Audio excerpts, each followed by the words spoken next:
30 monedas. En San Isidro de las Lomas vivía una familia que apenas lograba sostenerse con lo que la tierra les concedía. No eran conocidos, no tenían apellido importante ni historia que valiera la pena contar en la plaza. Eran, como muchos otros, invisibles. El padre se llamaba Tomás Calderón. Era un hombre seco, de manos cuarteadas y espalda encorvada antes de tiempo, endurecido por el sol y por los años de trabajar tierras que nunca serían suyas. Hablaba poco, y cuando lo hacía era solo lo necesario. La madre, Elvira, tenía el rostro siempre cansado, pero los ojos atentos. Era una mujer devota, de rezos constantes y silencios largos, de las que creen que Dios escucha más cuando una no se queja. Remendaba la ropa hasta que la tela ya no daba para más y hacía rendir la comida como si fuera un milagro cotidiano. Tenían 2 hijos. La niña, la mayor, se llamaba Rosaura. Tenía 9 años y una mirada demasiado seria para su edad, como si entendiera cosas que nadie se había tomado el tiempo de explicarle. El más pequeño era Mateo, de 6 años. Delgado, callado, siempre cerca de su madre, con una costumbre extraña. Hablaba solo cuando creía que nadie lo escuchaba. Vivían en una casa baja, de adobe agrietado y techo de tejas viejas, al borde del pueblo, donde el camino se vuelve polvo y el campo empieza a tragarse las voces. Y hasta ese momento, no había nada extraordinario en ellos. Don Tomás era de los hombres que el cansancio no abandona ni cuando duerme. Todos los días, sin falta, se levantaba a las 3 de la madrugada, cuando el pueblo aún estaba sumido en una oscuridad espesa y el frío se metía en los huesos como castigo. Se vestía en silencio, con la misma ropa gastada, las botas duras todavía húmedas del día anterior. No encendía lámparas. Conocía la casa de memoria. Antes de salir, se persignaba frente a una estampa descolorida colgada junto a la puerta y abría sin hacer ruido, para no despertar a los niños. Caminaba hasta la hacienda de su patrón, una construcción enorme comparada con su casa, donde era solo uno más entre tantos peones. Ahí trabajaba la tierra hasta que las manos le ardían y la espalda le pedía tregua, pero nunca se detenía. El sol lo acompañaba desde que asomaba hasta que volvía a esconderse, y aún así el trabajo no parecía terminar. Cuando regresaba al pueblo ya era de noche. Avanzaba lento, arrastrando los pies, con el cuerpo tan cansado que apenas podía enderezarse. Al llegar a casa, Elvira lo esperaba siempre despierta. Sin decir palabra, le servía un plato de frijoles, espesos y sencillos, y unas cuantas tortillas calientes. Era todo lo que alcanzaba. Tomás comía en silencio, con movimientos torpes, como si cada bocado fuera un esfuerzo más del día. Luego se sentaba un momento, respirando hondo, y parecía que el cansancio lo había vaciado por completo. Hasta ahí, esa era su vida. Así era la rutina de don Tomás, día tras día, sin variación alguna. El mismo despertar en la oscuridad, el mismo camino de tierra, la misma jornada interminable bajo el sol, y el mismo regreso cuando el cuerpo ya no respondía. Cada noche, después de comer, se quedaba sentado un momento más, con los codos apoyados en la mesa y la cabeza baja. Entonces rezaba. No en voz alta, sino por dentro, como si temiera que Dios se cansara de escucharlo. Pedía lo mismo siempre. Una vida un poco menos dura, un trabajo mejor, algo que rompiera la racha de miseria que parecía seguirlo desde joven. Pedía por Elvira, por Rosaura, por Mateo. Pedía no enfermarse, no quedarse sin fuerzas, no morirse dejando a los suyos desamparados. Con el tiempo empezó a notar cosas que le pesaban más que el cansancio. Veía cómo a otros hombres del pueblo, igual de pobres que él, les sonreía la fortuna, aunque fuera apenas. Uno conseguía una vaquita, otro arreglaba su casa, otro encontraba un trabajo mejor en la hacienda. Nada grande, pero algo. En cambio, él sentía que cada día estaba un poco peor. Que la vida no avanzaba, sino que retrocedía. Que por más que trabajara y rezara, siempre iba cuesta abajo. Y esa sensación, silenciosa y constante, comenzó a echar raíces dentro de él. Ese sentimiento era nuevo para don Tomás. Nunca antes lo había conocido, ni siquiera cuando era joven y veía a otros tener más que él. Pero ahora era distinto. No era solo tristeza ni cansancio. Era envidia, una envidia silenciosa que no se atrevía a nombrar, pero que se le metía en el pecho como una espina. Le dolía mirar a sus hijos dormir en petates gastados. Le dolía ver a Elvira remendar la misma ropa una y otra vez, hasta que ya no quedaba tela que salvar. Le dolía sentirse incapaz de ofrecerles algo que pudiera llamarse una vida digna. No lujos, no riquezas. Solo un poco de alivio. Ese sentimiento lo acompañó todo un año.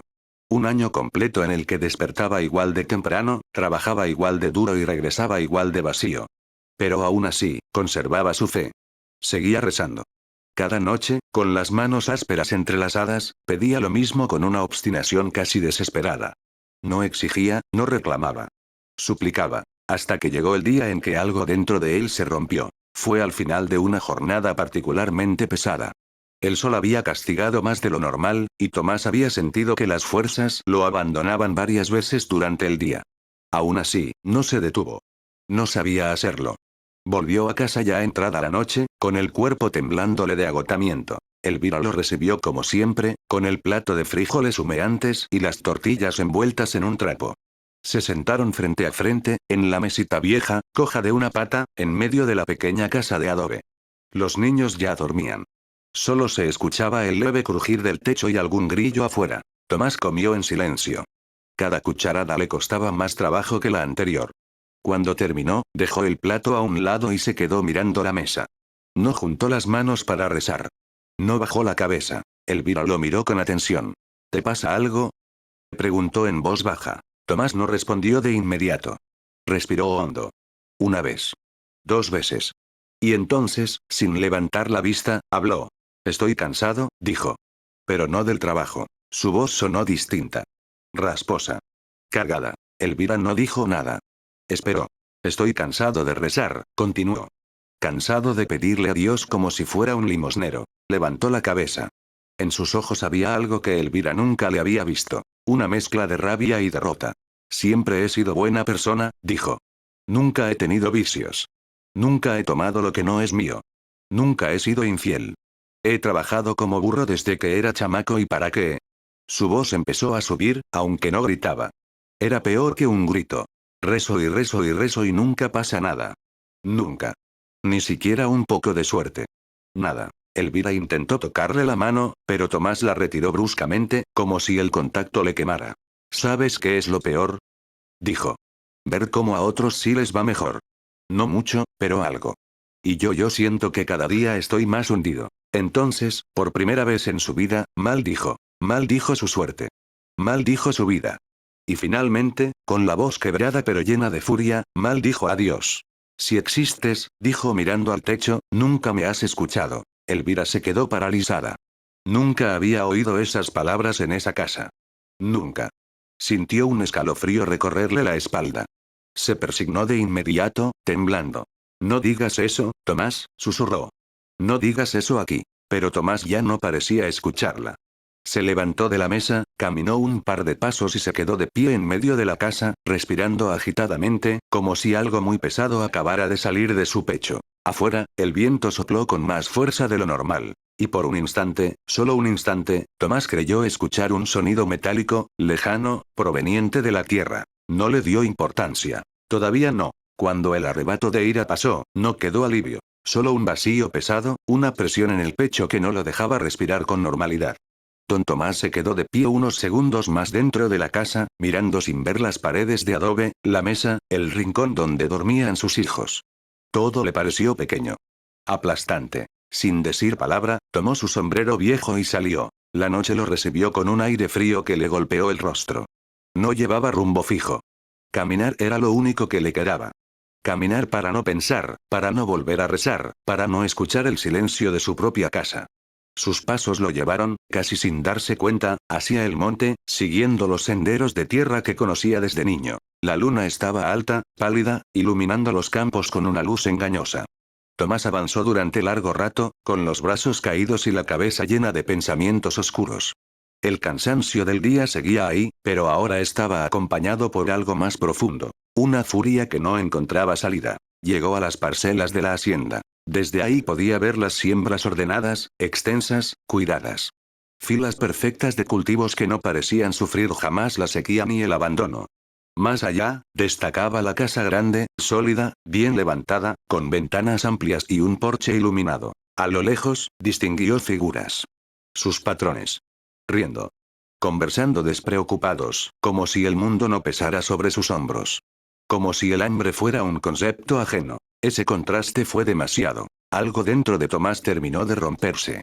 El pecho se le apretó, la respiración se volvió irregular. Apretó los puños hasta que las uñas se le clavaron en las palmas. «Maldito seas», gritó al cielo. Su voz resonó en la noche abierta. No había nadie cerca para escucharlo, pero no le importó.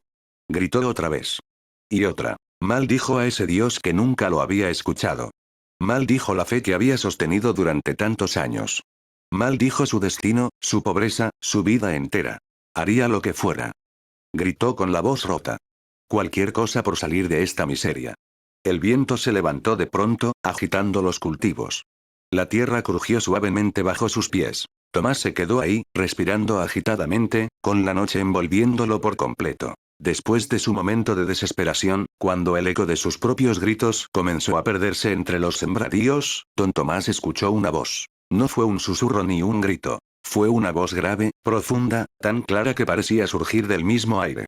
Buenas noches, Tomás Calderón. El corazón se le detuvo por un instante. Giró de golpe, con el cuerpo tenso, buscando el origen del sonido. Entre las filas de cultivo, apenas iluminado por la luna, distinguió una silueta que no había estado ahí segundos antes. El hombre salió lentamente de entre las plantas. Caminaba con calma, como si conociera perfectamente el terreno. Vestía de manera elegante, demasiado para ese lugar. Un traje oscuro bien cortado, zapatos limpios que no parecían mancharse con la tierra, y un sombrero que proyectaba sombra sobre su rostro. ¿Quién es usted?, preguntó Tomás, con la voz áspera. El hombre sonrió apenas, una sonrisa educada, contenida. Alguien que escuchó tu enojo, respondió.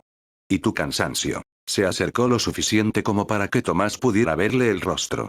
No era viejo ni joven. Tenía facciones agradables, ojos atentos, brillantes, y una expresión que transmitía seguridad. No parecía un vagabundo, ni un capataz, ni alguien del pueblo. ¿Por qué estás tan molesto, Tomás?, preguntó con genuina curiosidad.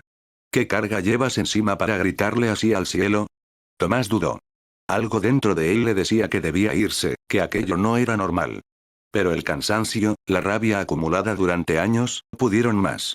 Y habló. Le contó todo. Su pobreza. Su trabajo sin descanso. Su fe ignorada. La humillación de ver a otros prosperar mientras él se hundía. El miedo de no poder sostener a su familia. El hombre lo escuchó sin interrumpirlo, con las manos cruzadas detrás de la espalda, asintiendo de vez en cuando.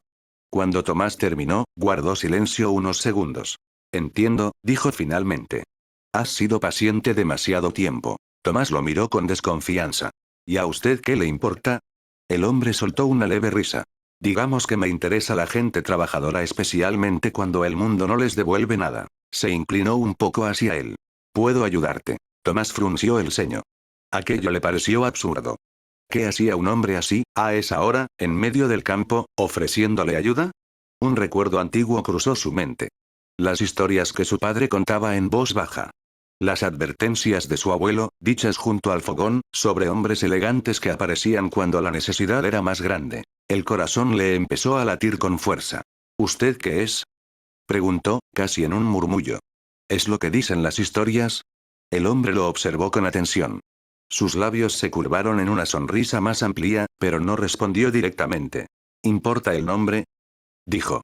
Lo único que importa es que puedo darte lo que tanto deseas. Tomás tragó saliva. Dígame, ¿usted es el diablo? El hombre no negó ni afirmó. Solo sonrió. Te ofrezco mi ayuda, repitió. Nada más. Tomás sintió miedo. Un miedo antiguo, heredado. Pero junto a él, algo más fuerte. La tentación. Dudó. Pensó en Elvira, en los niños, en la miseria que los rodeaba. Entonces el hombre metió la mano en el bolsillo de su saco. Cuando la sacó, su palma estaba llena de monedas de oro. Centenarios. Brillaban incluso bajo la luz pálida de la luna. El metal reflejó destellos amarillos que hicieron que los ojos de Tomás se abrieran como nunca. El oro parecía vivo. Tomás sintió que la boca se le secaba. Nunca había visto tanto dinero junto. El corazón le golpeaba el pecho con violencia. Todo lo que pidas, dijo el hombre con voz suave. Solo tienes que aceptar. Tomás cerró los ojos un segundo. Y aceptó. El hombre guardó las monedas y dio un paso atrás. Nos volveremos a ver, dijo. Más pronto de lo que crees. Y sin más, se dio la vuelta y se internó entre los sembradíos. Tomás quiso seguirlo con la mirada, pero la silueta se desvaneció como si nunca hubiera estado ahí. Temblando, Tomás regresó a casa. Entró sin hacer ruido. Se recostó sin quitarse la ropa.